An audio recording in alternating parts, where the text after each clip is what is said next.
love this next question. It's a mouthful question. Could you describe in detail a particular scenario or incidents, Marcia, where you utilized your own philosophy on leadership? I can. So I'll tell you a story. Okay. So I was asked to join the executive board about 6 years into being on the board of directors at the Red Cross. Mm-hmm. So I'm in an executive board meeting, so it's a smaller group of people. And in that board meeting, this was about 4 years ago, our leader of disaster relief was talking about a new program that the Red Cross was launching called Sound the Alarm. Mm. And so we're all sitting there listening, and he said, you know, the biggest disaster that we respond to in the nation and here in the state of Kentucky are home fires. Mm. And every day, 7 people in the United States lose their life every day because of a home fire.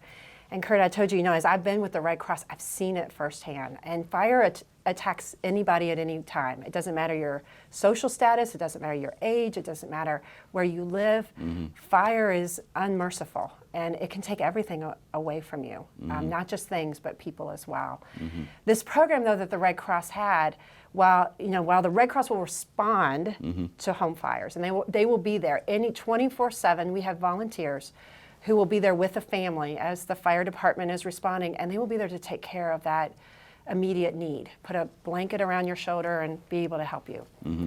This program, though, that the Red Cross National was starting was how can we prevent the fire from happening in the first place? And as soon as those words were spoken, I knew this is something I need to really pay attention to. Mm-hmm. If we could stop the devastation, if we could prevent that tragedy from happening in families' lives, we need to do it. Mm-hmm. And what the Red Cross was saying is they had partnered with fire departments. It's the number one reason for home fires is not having working smoke alarms. And so the Red Cross started a program where they connected volunteers in the community with the fire departments, with donors, and go into at-risk neighborhoods where fires are more likely to occur, and go door to door offering fire safety training, and for free, 10-year lithium battery smoke alarms. And so when they talked about the program, I thought, okay, let me go see. I want to learn more, but I need to do. In order to understand what this is, I want to do. So I said, when's the next one? I'm going to sign up. And it was 2 weeks later. It was on a weekend on a Saturday. I said, I'm there. So we went down to PRP area. Mm-hmm. I was with about 6 or 7 other volunteers and from staff members of the Red Cross, and they had only done a handful at the time.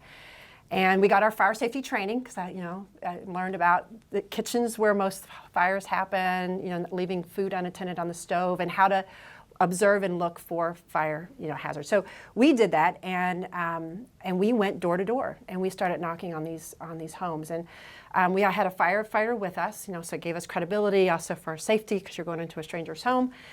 And it was amazing because at first I thought, who would I answer? Would I let someone in my house, to do this? Who would just? But as soon as you said free and you said fire safety, it was amazing how many people. It was about 1 out of 5 would people would let you in. And so, Kirt, we did our job. We installed smoke alarms. I was shocked the number of homes that had no smoke alarm, not even things to test, not to see is the battery missing or anything. They had none in these homes. But probably what struck me the most was just that people-to-people connection. Mm-hmm. A lot of these neighborhoods we were going into were elderly neighborhoods. A lot of elderly people lived there. Mm-hmm. People just were so enthralled, just amazed that someone took the time out of their schedule to come by and say hi to them, to talk to them, to make a connection. I met one gentleman who was a World War II vet. And he showed me his medals and his collection as we were doing the fire safety. And he was so appreciative when I left, and I thought, spending 15, 20 minutes with somebody in my own community, in my own neighborhood, and get to learn a little bit about their life and what they spend, and then hopefully getting to do something that was going to help them. I was moved on more dimensions than I could possibly tell you.